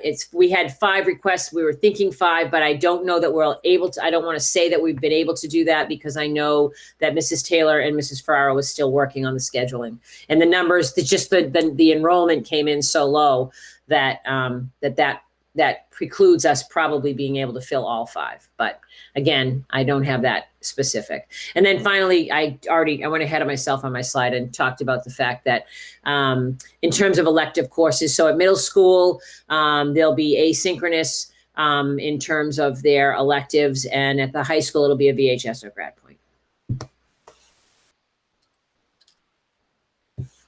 I think I see Ms. Robinson's hand first. Go ahead. Sorry. So what, I know that you were thinking more about advanced placement courses and how. Oh yeah, good question. Can you speak to that? No, we're still thinking. No, I'm only kidding. We're still thinking about that. I know that Mrs. Taylor is exploring a number of options, and some of them are the VHS. Actually, it's a year long, so I don't really know where we landed. And Mrs. Taylor, if you want to jump in and rescue me again, you're more than welcome around the AP question. I don't know if I can rescue. We're looking at virtual high school for the advanced placement classes. That the advantage we think for that is that you are working with an instructor, not a Beverly High School instructor necessarily. It could be someone from any part of the country, but you would get a chance to communicate with the teacher and as well as communicate with the other students in the class. And they offer a wide range of virtual high school AP courses. So that's where we're considering going for advanced placement.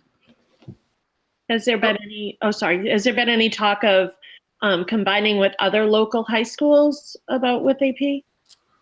Well, I know that Dr. Chirochek had spoken to some superintendents about it. I talked to Mr. Bauer, Marblehead, and I think the issue is we're all up in the air determining our final schedules and remote learning academies and our staffing. So there's no quick information about that. So that's why I'm turning to VHS, because I know that's in place and ready to go. I do still think it's something that, as we go along, if we hear more about it, a viable option. And I think, we had talked about it early on, and it's one of those things that there are so many other obstacles that got in the way in terms of determining models and what scheduling sessions you're going to be on, that I think it's still a conversation though. But we do know that we have the VHS option, which is, we have an educator from Beverly who teaches a VHS course. They're actual high school educators of the VHS. It's not as if they're not. Yeah. So this is I'm sorry. So this is just to give some extra help to the kids because they would be only taking the course for a semester, or this is the VHS would replace the AP course? I'm wondering if you're mixing up regular remote learning at Beverly High School with the Remote Learning Academy. The VHS course is for Remote Learning Academy students. Oh. If students who are not in Remote Learning Academy will have Beverly High School AP teachers. Yeah. Oh, okay. Yeah. So what I was asking about was how we're going to supplement like the work. We're continuing to look at that. We know the AP has some resources and modules available, and I honestly haven't talked to staff, but we're looking at offering, at least for students that have an AP course first semester, with a chance for review and supplement in the spring. I need to structure that with some teachers and make it available for students. But we know we have that the College Board itself is creating modules and resources. So we were going to start with that. And then I was going to recruit, probably as a after-school program or a senior privilege program, some support sessions for the students who took AP courses in the fall. Great.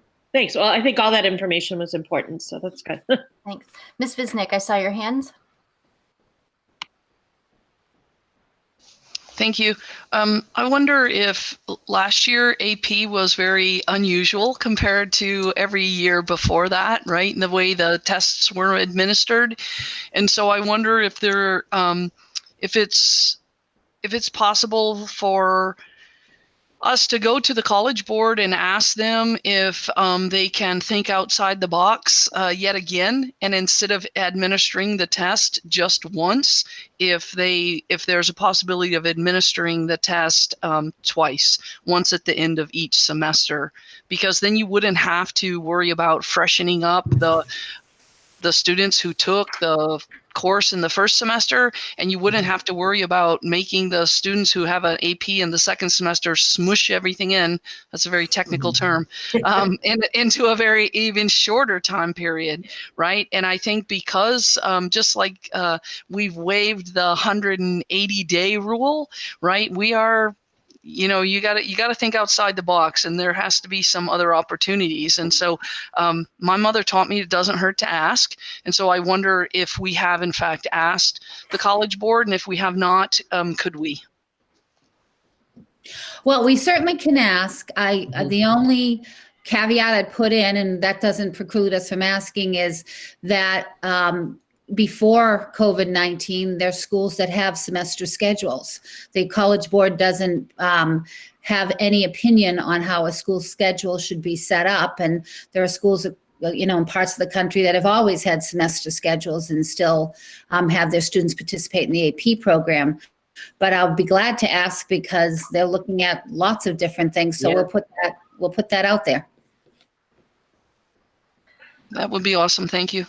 Thanks. I wanted to call on myself. I had a question on the Remote Learning Academy. I think both Dr. Trocek and Ms. Taylor expressed that electives and our options provided through the virtual high school were extensive, and it made me wonder if students who've elected the Remote Learning Academy are selecting different classes than perhaps they selected from the Beverly High School catalog.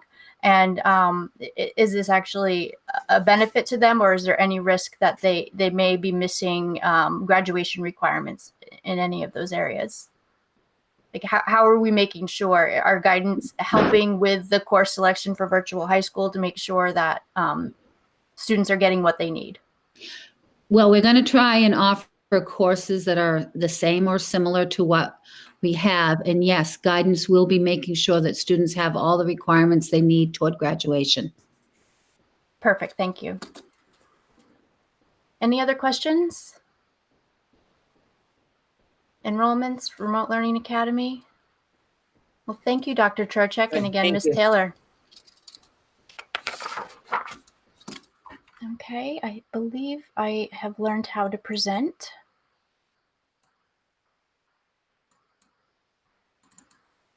Oh, the double click doesn't work in this application like the other. I'm going to present now our agenda. We've reached the point in the evening where the chair is going to make a motion to convene an executive session pursuant to Mass General Laws, Chapter 30A, Section 21A, for the following purposes. Purpose number 7 is to review and approve the minutes from our executive session meeting on August 19th, 2020.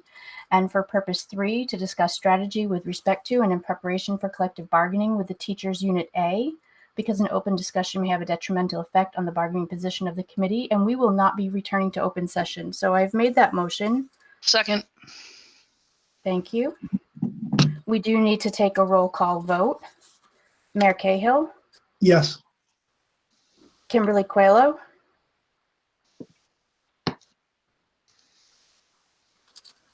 you're on mute, Kim. We can't hear you. Yes. Thank you. Kelly Ferretti, Yes. Karen Robinson, Yes. John Malady, Yes. Lorinda Visnick, Yes.